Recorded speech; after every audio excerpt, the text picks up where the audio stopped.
انسان 14 قسم نظر بر مخلوق هست نیست؟ نظر فلانی و نظر فلانی و نظر فلانی و عین برای بهار نظر داریم. سمنک نظر چی هست؟ سمنک نظر بهار است. مشرکا گردش قطار است.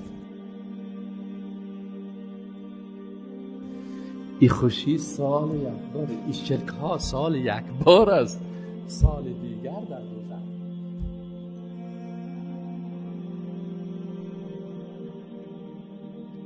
بهار مخلوق است،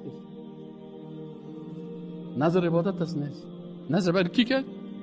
اما علا قلوب اقفالها، قلبشان قلف است.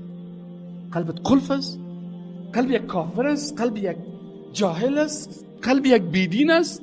اگه قلب یک مؤمن است چرا تدبر نمی کنی در آیات قرآن؟ چرا یک صد فکر نمی کنی؟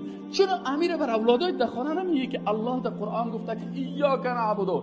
پس نظر به نام مخلوق نیست، سجده در مقابل مخلوق نیست.